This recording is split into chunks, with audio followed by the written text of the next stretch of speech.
Hello students, welcome back to Zerofail. I'm Krishna. This is your 12th standard chemistry session.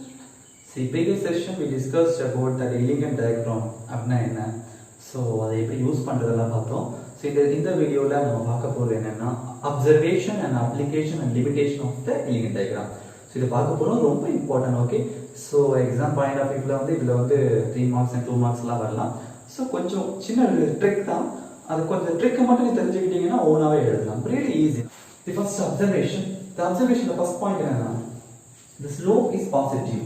Okay, well, most of the case, slope is positive. In the slope, இங்கே பாருங்க, இதுதான் slope னு சொல்றாங்க.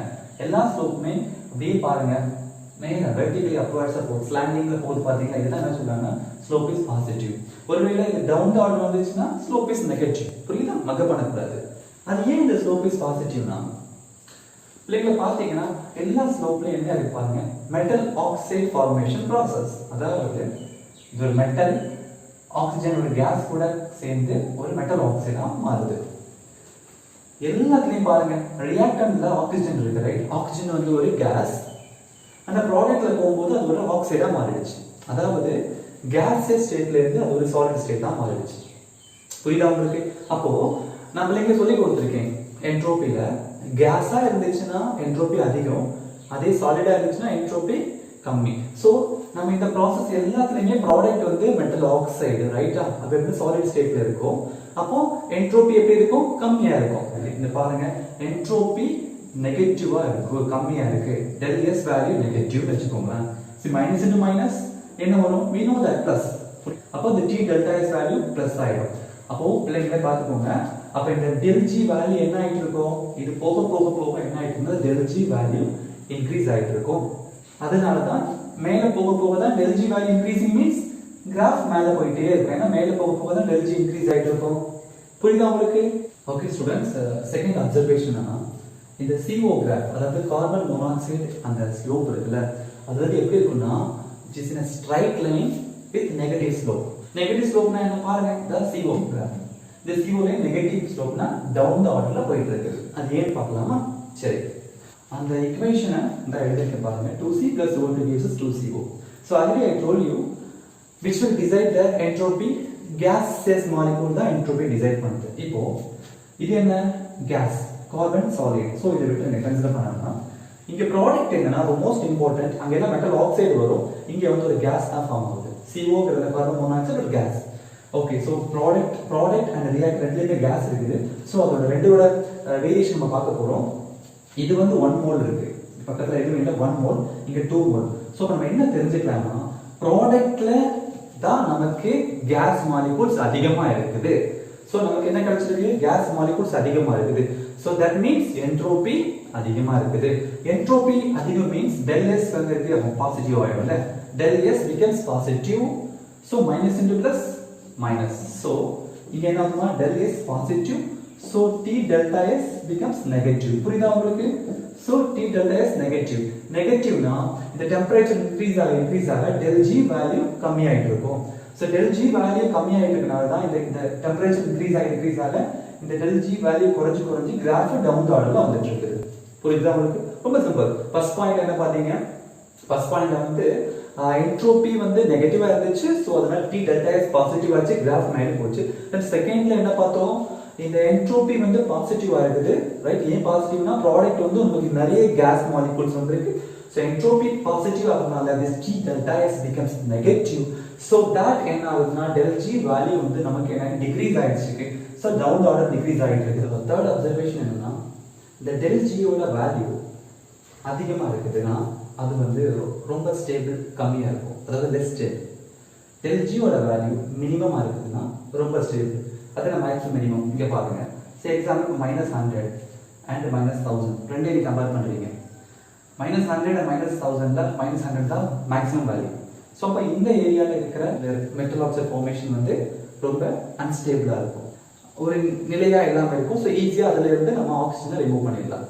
ஆனா இந்த -1000 பாத்தீங்கன்னா delta g value ரொம்ப மினிமமா இருக்குது கம்பேரிங் தட் 100. சோ இந்த இடத்துல வந்து மோர் ஸ்டேபிள். அப்ப இந்த மோர் ஸ்டேபிள்னா இங்க இருக்கிற மெட்டல் ஆக்சைடு ரொம்ப ஸ்டேபிளா இருக்கும், அதுல இருக்கிற ஆக்சிஜனை அவனால ஈஸியா ரிமூவ் பண்ண முடியாது. Temperature terms பார்க்கும்போது temperature increases and del G also increases, அதாவது less negative. ஓகேவா? less negative means positive ஆயிட்டுன்னு அர்த்தம். ஓகே பாருங்க, the temperature goes on, எல்லா கிராஃபும் மேலே போகுது. ஏன் ரீசன்? del G வேல்யூ வந்து இன்க்ரீஸ் ஆயிட்டு இருக்குது. and it will be 0 at particular temperature. ஓகேவா? 0 க்கு மேல del G வேல்யூ பாசிட்டிவ், 0 க்கு கீழே del G வேல்யூ நெகட்டிவ். எந்த கேஸ்ல வந்து at higher temperature இருக்குதோ அங்க வந்து ஸ்டேபிள் லெஸ் ஸ்டேபிளா இருக்கும், at lower temperature and more stable ஆ இருக்கும். உங்களுக்கு கன்ஃபியூஸ் பண்றது மாதிரி இருக்கும், அவ்வளவு கன்ஃபியூஷன் தேவையில்லை. இதே எடுத்துக்கலாமே FeO2. இது less temperature means இங்க ஸ்டார்ட் ஆகுது. இந்த பாயிண்ட்ல வந்து del G வேல்யூ வந்து இதா இருக்கு. ஓகேவா? nearly -480. ஓகே, இந்த டெம்பரேச்சர்ல இதோட வேல்யூ இதா இருக்கு. nearly -300. சோ டெம்பரேச்சர் இன்க்ரீஸ் ஆகும்போது என்ன ஆயிடுச்சு நமக்கு? del G வேல்யூ இன்க்ரீஸ் ஆயிடுச்சு. அதான் சொல்றாங்க, the temperature increases, del G value ஆகுது இன்க்ரீஸ் ஆகுது, மேக்ஸிமம் ஆகுது, that means less stable. Temperature decreases, del G value decreases. ஓகேவா? del G வேல்யூ மினிமம் இருக்குனா that will be more stable. புரியுதா? ரொம்ப கன்ஃபியூஸ் பண்றது மாதிரி இருக்கும், சொல்றத திருப்பி கேளுங்க உங்களுக்கு புரியும். ஸ்டூடண்ட்ஸ், fourth observation என்னன்னா, இப்போ அந்த ஸ்லோப்ல ஒரு சடன் சேஞ்ச் வரும். இங்க பாருங்க, இத வந்துட்டு ஸ்லோப் சடனா சேஞ்ச் ஆகுது, d வந்துட்டு சடனா சேஞ்ச் ஆகும். பாருங்க, d வந்துட்டு சடனா சேஞ்ச் ஆகும். இந்த இதெல்லாம் சடன் சேஞ்ச் எதை ரெப்ரசன்ட் பண்ணுதுன்னா ஃபேஸ் ட்ரான்சிஷன். ஃபேஸ் ட்ரான்சிஷன் ஒன்றும் இல்லைப்பா, இப்போ ஒரு ஐஸ் கியூபை எடுத்து நம்ம ஹீட் பண்ணும்போது என்ன ஆயிடும்? அது லிக்விடாக மாறுது. Okay, solid to liquid. இப்போ அந்த லிக்விடா இருக்குல்ல, அந்த லிக்விடா இருக்கிறது இன்னும் ஹீட் பண்ணும்போது ஒரு பர்டிகுலர் டெம்பரேச்சர் வந்து ஆயிடும், சடனா அது கேஸா மாறுது, வேப்பர் சேஞ்ச் ஆகுது இல்லையா? அதுதான் ஃபேஸ் ட்ரான்சிஷன். அதான் என்ன கொடுத்தாங்க, சாலிட் டு லிக்விடா சேஞ்ச் ஆகுறதோ அது லிக்விட் டு கேஸா சேஞ்ச் ஆகுறதோ அட் பர்டிகுலர் டெம்பரேச்சர் தான் ரொம்ப இம்பார்ட்டன்ட். எந்த டெம்பரேச்சர்ல இந்த ஃபேஸ் ட்ரான்சிஷன் நடக்குதோ அந்த பர்டிகுலர் டெம்பரேச்சர்ல தான் உங்களுக்கு என்ன ஆகுதுன்னா ஸ்லோப் சேஞ்ச் ஆகுது. புரியுதா? இவ்வளவுதான் observation. Students, now we will discuss about the application. See guys, இப்போ உங்களுக்கு ஞாபகம் இருக்கான்னு தெரியல, நம்ம இந்த ஆட்டோ ரிடக்ஷன் ஒரு ப்ராசஸ் பார்த்தோம்ல லாஸ்ட் செஷன்ல. ஆட்டோ ரிடக்ஷன் என்ன பார்த்தீங்க? Without help of reducing agent நாம வந்து என்ன பண்ணலாம், சம் மெட்டல் ஆக்சைட்ல இருந்து ஆக்சிஜனை ரிமூவ் பண்ணலாம் பார்த்தோம் இல்லையா? அதுதான். சரியா? இப்போ இந்த Ag2 and HGO இதுக்கு ஒரு ஸ்பெஷல் ப்ராப்பர்ட்டி இருக்கு. என்னன்னா இது ரெண்டுலயுமே நம்ம வந்து இந்த ரிடக்ஷன் ப்ராசஸ் ஆக்சிஜனை வந்து absence of reducing agent, எந்த ரெடியூசிங் யூஸ் பண்ணாமலே ரெடியூஸ் பண்ணலாம் ஆக்சிஜனை. அது ஏன்னா இங்க பாருங்க, இங்க ஒரு வேல்யூ 0 இருக்கா, நம்ம del G வேல்யூ 0 அல்லது 0க்கு மேல ஒரு நம்ம ஸ்லோப் இருக்குன்னா அந்த 0க்கு மேல இருக்கிற ஸ்லோப்புக்கு ரெடியூசிங் ஏஜென்ட் தேவை கிடையாது. சோ ரெண்டே விஷயம் தான் நம்ம இந்த ஸ்லோப்ல பாயிண்ட் பண்ண முடியுது. என்ன? Ag2O and HGO இது ரெண்டும் தான் 0க்கு மேல போகுது. புரியுதா? எங்க போகுதுன்னா சம் பர்టిక్యులர் டெம்பரேச்சர்ஸ்ல போகுது. சரியா? சோ அதான் சொல்றாங்க, இப்போ del G வேல்யூ 0க்கு மேல போயிடுச்சுன்னா அந்த கேஸ்ல வந்து ரெடியூசிங் ஏஜென்ட் தேவை கிடையாது. சோ நம்ம இந்த எலிமெண்ட் டயகிராம்ல பார்க்குற ரெண்டு தான் ஸ்பெஷல் கேஸா இருக்கு. என்ன? Ag2O and HGO. so that the Ag2O and HGO வந்து some temperature என்ன 600 Kelvin and 710 Kelvin டெம்பரேச்சர்லயே மினிமம் டெம்பரேச்சர்ல என்ன ஆயிடும்? அது டீகம்போஸ் ஆயிடும். டீகம்போஸ் மீன்ஸ் இந்த டெம்பரேச்சர் நீ கொடுத்தாலே என்ன ஆயிடும்? இது வந்து பிரிஞ்சிடும், அன்ஸ்டேபிள் ஆயிடும். ஸ்டூடெண்ட்ஸ், செகண்ட் அப்ளிகேஷன் இது ரொம்ப இம்பார்ட்டன்ட். சரியா? அதே क्वेश्चंस வந்து நீ டைரக்டா ஆன்சர் பண்ணலாம், இந்த அப்ளிகேஷன் புரிஞ்சு வச்சுக்கணும். என்ன? any metal can reduce oxides of other metal located above it in the diagram. அப்போ உங்களுக்கு மெட்டல் என்ன, ஆக்சைட்ஸ் என்ன தெரியணும். சிம்பிள். இது பாருங்க, Mn என்ன metal, Zn metal, Cr metal, புரியுதா? Hg மெட்டல், இதெல்லாம் மெட்டல். ஆக்சைடு மீன்ஸ் ப்ராடக்ட் சைடுல இருக்கிறது ஒரு ஆக்சைடு. ஓகேவா? ஆக்சிஜன் சேர்ந்து வருது ஆக்சைடு. நெக்ஸ்ட் ரொம்ப முக்கியம், எங்க located above it in the diagram. இப்ப நம்ம லாஸ்டா பார்த்தோம்ல guys, எக்ஸாம்பிள் என்னன்னா Al2O3 and Cr2O3 இந்த ரெண்டு மெட்டல் ஆக்சைடு கிராஃப் எடுத்துக்கலாம். சரி, Al2O3 இதா இருக்கு, is going like this, Cr2O3 இதா இருக்கு. இப்போ இதுல பாத்தீங்கன்னா which one is above the line? இதுதான் டயகிராம்ல Cr2O3 தான் மேல இருக்கு and Al2O3 down the order இருக்கு. சோ நான் என்ன சொல்லி கொடுத்தோம்? metal can reduce oxides located above. அப்போ மேல இருக்கிறது ஆக்சைடு என்ன? இந்த Cr2O3 ஆக்சைடு எடுக்கிறோம். Cr2O3 இதுக்கு இந்த ஆக்சைடு இருக்கு, இது என்ன? this is oxide. இந்த ஆக்சைடை ரெடியூஸ் பண்றதுக்கு நாம என்ன பண்ணலாம்? மெட்டல் சூஸ் பண்ண போறோம். இதோட மெட்டல் என்ன? அலுமினியம். ஏன்னா இது கீழே இருக்கு. புரியுதா? இது மேல இருக்குது. மேல இருக்கிற ஆக்சைடு ரெடியூஸ் பண்றதுக்கு கீழே இருக்கிற நீ மெட்டலை யூஸ் பண்ணலாம். புரியுதா? இந்த ஸ்லோப்ல மெட்டல் என்ன? அலுமினியம். சொல்லி கொடுத்தாங்க, அலுமினியம் தான் metal. So aluminium as a reducing agent. வேற எது வேணா எடுத்துக்கலாம். இப்போ Fe இருக்குது, ஜிங்க் எடுத்துக்கோங்க. Fe மேல இருக்கு, ஜிங்க் கீழே இருக்குது. சோ இந்த FeO ரெடியூஸ் பண்றதுக்கு நீ ஜிங்கை யூஸ் பண்ணலாம். அல்லது இந்த MnO ரெடியூஸ் பண்றதுக்கு நீ அலுமினியம் யூஸ் பண்ணலாம். MnO ரெடியூஸ் பண்றதுக்கு Nt யூஸ் பண்ணலாம். whatever. இந்த டயகிராம்ல மேல இருக்கிற மெட்டல் ஆக்சைடு ரெடியூஸ் பண்றதுக்கு டயகிராம்ல கீழே இருக்கிற எந்த மெட்டலை நீ யூஸ் பண்ணலாம். அது முக்கியமான ஒரு பாயிண்ட் இருக்கு. இப்போ ஒரு டெம்பரேச்சர்ல ரெடியூசிங் ஏஜென்ட் ஆக்ட் ஆகுது, இன்னொரு டெம்பரேச்சர்ல ரெடியூசிங் ஏஜென்ட் ஆக்ட் ஆகாது. நான் அடுத்த பாயிண்ட்ல சொல்லி தரேன். சரியா? ஸ்டூடெண்ட்ஸ், தேர்ட் அப்ளிகேஷன் ரொம்ப இம்பார்ட்டன்ட். ஏன்னா நம்ம செகண்ட் அப்ளிகேஷன் என்ன சொல்லி கொடுத்தேன்? இப்போ ஸ்லோப் மேல இருக்கு, கீழே இருக்குன்னா மேல இருக்கிற மெட்டல் ஆக்சைடை கீழே இருக்கிற மெட்டலை வச்சு ரெடியூஸ் பண்ணலாம் சொன்னேன்ல.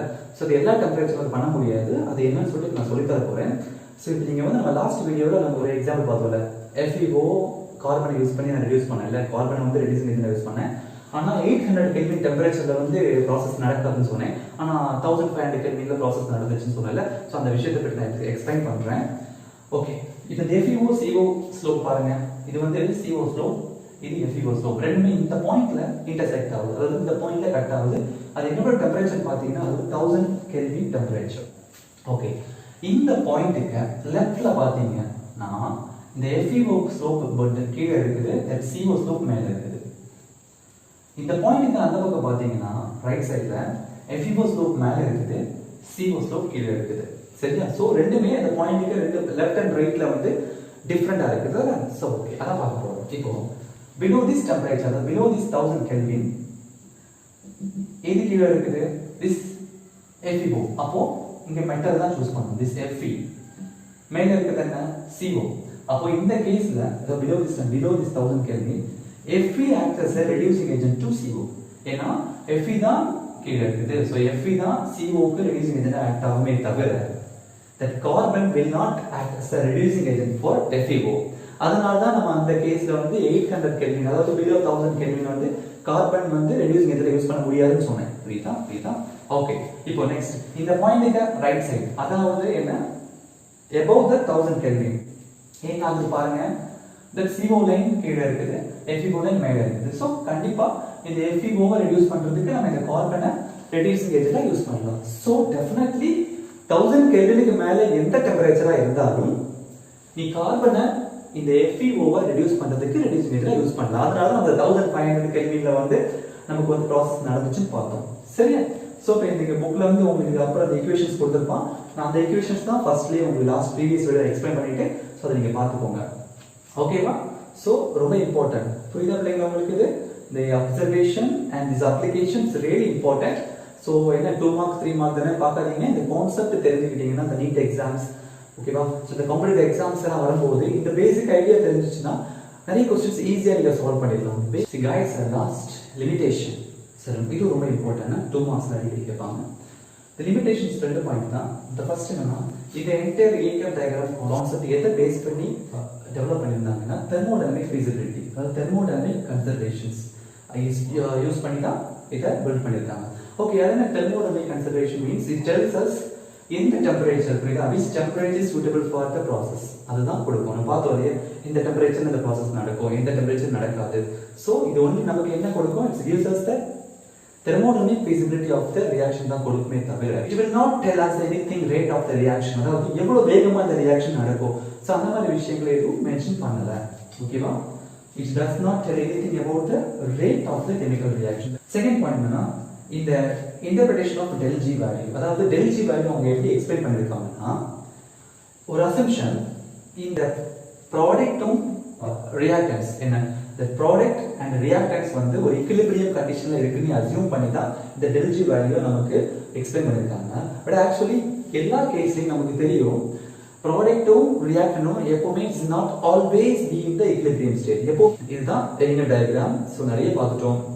ஓகே, தானே ஒரு லாங் ஜர்னியா இருந்துச்சு. Ellingham டயகிராம் வந்து என்னன்னு பார்த்தோம், அதோட observations and application and limitations பாத்தீங்க பசங்களா. சோ ரொம்ப ஈஸினோ, ரொம்ப இன்ட்ரெஸ்டிங்கான ஒரு விஷயம். புரியலன்னா என்ன ஒரு வாட்டி இந்த வீடியோ பாருங்க, கண்டிப்பா புரியும். இன்னும் உங்களுக்கு கிளியரா ஏதாவது ஐடியாஸ் தேவைப்பட்டுச்சுன்னா See, don't hesitate to ask me in the comment section, and thanks for watching. Good luck.